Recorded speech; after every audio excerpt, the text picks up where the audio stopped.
Dalam perjalanan panjangku, aku sadar bahwa sayap ini bukan hanya berkisah tentang cinta, bukan hanya tentang hubungan dengan burung betina yang pernah terbang di sisiku. Sayap ini juga membawa cerita dari sarang kerja, dari kawanan yang sama berjuang di bawah langit luas. Di tempat itu, kadang aku terbang terlalu diam.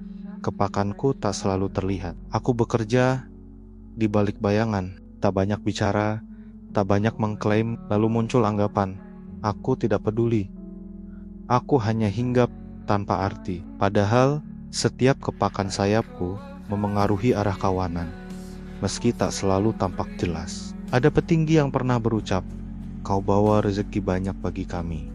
Kata-kata itu sederhana, tapi membekas. Seperti sinar matahari yang tiba-tiba menembus awan gelap. Namun, pengakuan itu juga menimbulkan bayangan baru. Ada yang merasa terancam, ada yang gelisah, seolah sayapku terlalu besar untuk langit yang sempit. Dan aku pun kembali belajar bahwa terbang tidak selalu soal siapa yang paling tinggi, tapi siapa yang mampu menjaga keseimbangan di antara kawanan. Begitu pula dalam hubungan, burung betina sering datang karena tertarik pada kilau sayap, tapi cepat merasa lelah ketika menyadari jalur terbangku tak selalu lurus. Aku jujur, kadang terlalu keras dalam berkicau.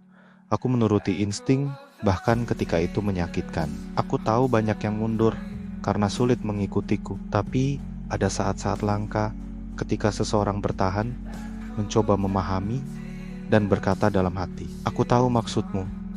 Saat itulah dadaku menjadi ringan, karena aku disadari bukan sebagai beban, tapi sebagai burung yang setia pada jalannya. Insting, kerja, hubungan, semua menyatu dalam pola yang sama.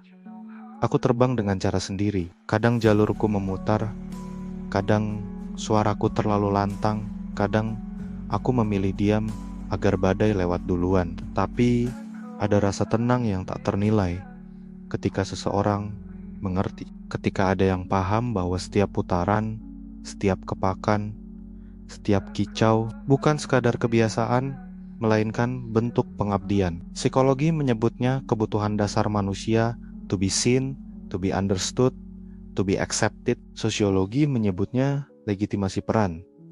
Ketika kawanan menyadari fungsi unik tiap burung, betapapun berbeda cara terbangnya, dan aku di antara badai dan cahaya, perlahan belajar menyelaraskan insting dengan kebutuhan itu. Karena pada akhirnya, aku bukan hanya burung yang terbang untuk diri sendiri. Aku adalah bagian dari langit yang luas, bagian dari kawanan yang saling menjaga. Aku mungkin tak selalu bisa mengajari, tapi aku bisa menjadi bukti bahwa jalan memutar pun punya arti. Dan ketika ada yang mengerti, ketika ada yang mampu melihatku sebagaimana adanya, aku tidak lagi takut pada kesepian, tidak lagi gusar pada penolakan.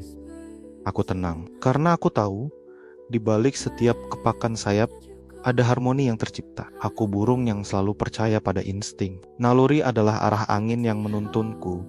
Sayapku bergerak sesuai bisikannya. Tapi aku juga sadar, tidak setiap angin bisa diikuti begitu saja. Ada badai yang datang tiba-tiba, ada pusaran yang menyeret ke bawah, ada tiupan halus yang menyesatkan langkah terbang. Di titik inilah aku mulai belajar.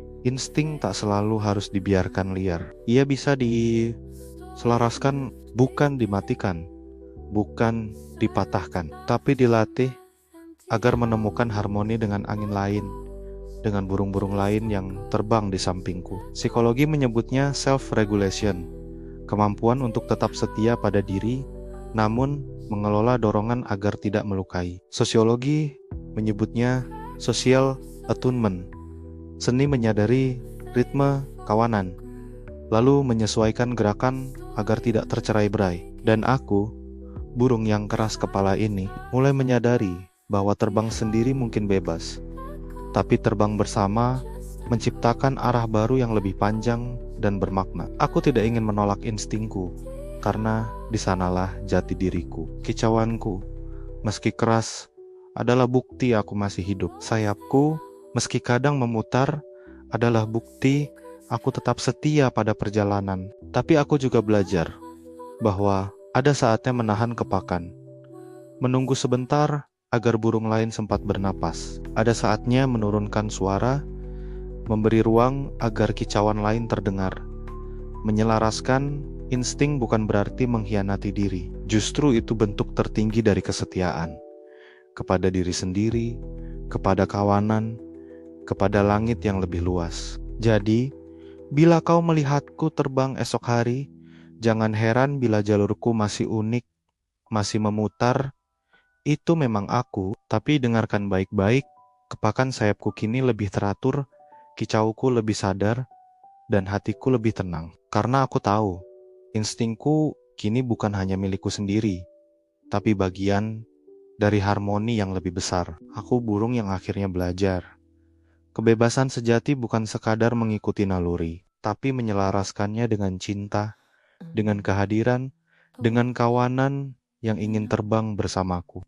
All the secrets kept, a love left long ago, all the home.